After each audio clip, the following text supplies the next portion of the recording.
Due scale a chiocciola esterne affiancano i prospetti est ed ovest dell'edificio.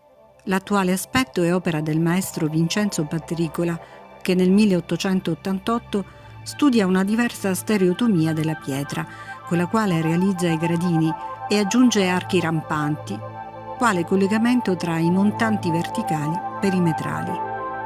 Le scale sostituiscono quelle realizzate dal maestro Pietro San Marco tra il 1805 e il 1806 sotto la direzione di Alessandro Emanuele Marvuglia. La ricostruzione si è resa necessaria a causa di lesioni procurate dal ferro introdotto dal San Marco nel nucleo centrale.